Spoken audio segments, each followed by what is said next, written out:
Hello again everyone, and welcome back to another video. Now if you remember, on the 1st of February I uploaded two videos, one of which was about Caesar's first invasion of Britain, and if you haven't seen that one yet, don't worry, I'll include a link below. But now it's time to look at the second part of that adventure, Caesar's second invasion in 54 BC.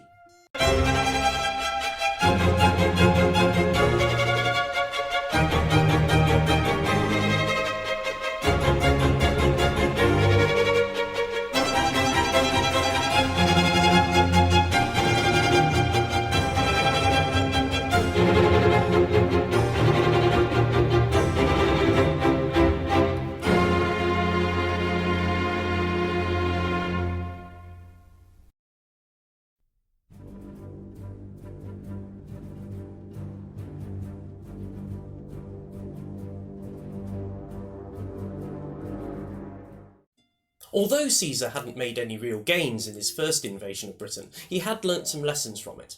Possibly the most important lesson was that he knew that he needed a fleet that was better suited to an invasion of Britain. The ships they'd used in 55 BC were far too big to reach the shore. So over the winter months he had the legions create a fleet that were lower, broader and more manoeuvrable, easy to disembark from on a beach. He had 600 ships in total, with another 28 warships, far more than the 80 ships that he had the previous year. So Caesar had the fleet that he needed, but before he could go he had to deal with some issues in Gaul first. Firstly, he had to deal with the Treveri tribe, who were, in Caesar's words, persistently failing to attend assemblies and obey his commands. Something that Caesar could not allow, especially considering rumours that the Treveri were seeking help from Germanic tribes. So before he could go to Britain, he had to march 4 legions into Treveri territory to sort them out. So Gaul was probably not as peaceful a place as Caesar would have liked. So when he returned to Portus Aetius, he summoned Gallic chieftains from all over Gaul. Those who were more loyal to Rome were allowed to stay behind, whilst those who were more troublesome for Rome were expected to go with him to Britain so that he could keep an eye on them. Now one of these Gallic chieftains was Dumnorix of the Aedui, and he took umbrage with this and snuck out of the camp the night before they were supposed to cross over to Britain. But he was caught up with by cavalry sent by Caesar with strict instructions to kill him if he didn't return willingly. He died shouting that he was a free man and a citizen of a free state. Take that, Braveheart.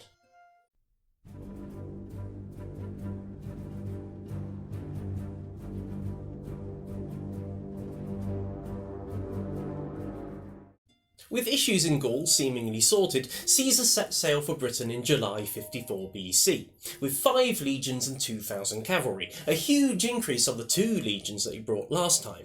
And despite being blown slightly off course initially, he managed to land in the exact same place that he'd landed in 55 BC. But in contrast to his landing in 55 BC, this landing in 54 was uncontested, as even though the Britons had mustered up a force to meet him, they chose not to fight him on the beach and instead retreated into the trees. Now this doesn't surprise me too much, as Caesar talks about private ships joining his fleet, meaning some 800 ships just off the coast of Kent. And I don't know about you, but if I were a Brittonic warrior and I saw 800 ships off the coast, I think I'd think twice before facing Caesar's legions. Caesar learnt about this from prisoners they'd captured when they landed, and he knew that this meant that he'd have to find this army of Britons. So he left 10 cohorts and 300 cavalry in charge of defending the fleet, and he set off in pursuit of the locals. He claims to have found them after marching 11 miles inland by the banks of a river, probably the Stour, and after an initial clash between the 2 armies' cavalries, the Britons fled even further into the woods, where they'd built some kind of fortification, which modern archaeologists seem to think is at Bigbury. Now Caesar decided to assault this, and the 7th Legion managed to successfully enter it by using the testudo, or tortoise, and the Britons fled even further into the woods. But Caesar decided not to pursue them, because it was getting late in the day and he wasn't certain what the terrain was like, so he decided to wait till the following morning.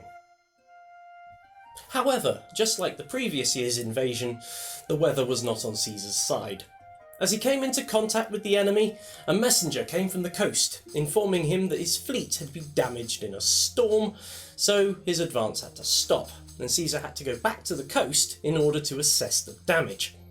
Now 40 ships had been lost in total, and Caesar sent for legionary craftsmen, tools and materials from Gaul, whilst he also found craftsmen within the legionaries themselves, with strict instructions to build as many ships as possible, as quickly as possible. What he also ordered was that all the remaining ships be brought onto the beach, which when you consider that would have been about 760 ships, that's impressive if it is to be believed.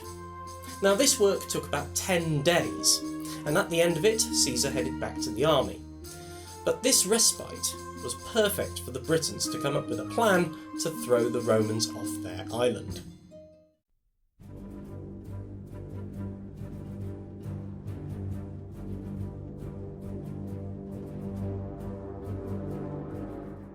When Caesar returned to the army, he found an even larger host of Britons, who'd given supreme command of the campaign against the Romans to a man called Cassivellaunus, who was probably the tribal chief of the Cativellani, who owned territory on the north side of the River Thames. Now, before the Romans had turned up, Cassivellaunus seems to have been in constant warfare with his neighbours, even successfully killing the tribal chief of a tribe called the Trinovantes, but more on them later. Now all these tribes seemingly put all their differences aside to unite against the Romans. The main strategy that Cassivellaunus used was one of guerrilla warfare, trying to use hit-and-run tactics in order to slow down the Romans. But despite some success in luring and trapping Roman legions, even successfully killing a military tribune, the Britons were unable to stop the Romans from reaching the River Thames. Now Caesar claims that there was only one place to ford the River Thames, and on the opposite side, Cassivellaunus had fortified it with wooden stakes in and out of the water.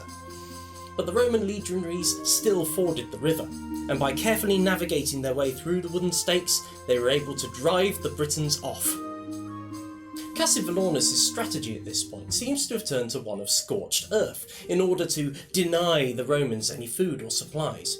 He also kept engaging in guerrilla warfare, but all of this seems to have been in vain, as the previously mentioned tribe, the Trinovantes, sent envoys to Caesar discussing a peace in exchange for help against Cassivellaunus, probably because, as previously mentioned, Cassivellaunus had killed their tribal chief.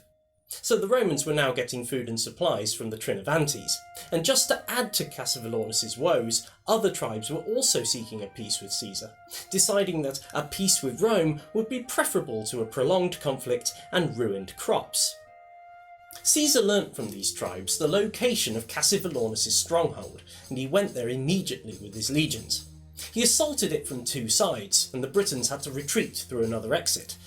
But whilst this was going on, Cassivellaunus, in a last throw of the dice, had sent envoys to 4 chieftains in the area around Caesar's ships, giving them orders to attack the fleet immediately. Now they did attack the fleet, but the soldiers were able to rout the Britons, and seemingly Cassivellaunus had no more cards to play. So, through our old friend Commius, he sued for peace.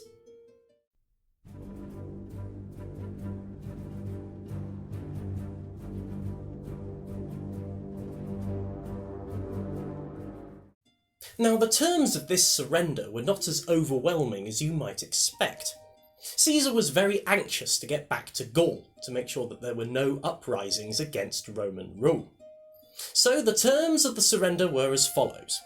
Cassivellaunus had to hand over hostages, agree to an annual tribute to Rome, and leave his neighbours alone.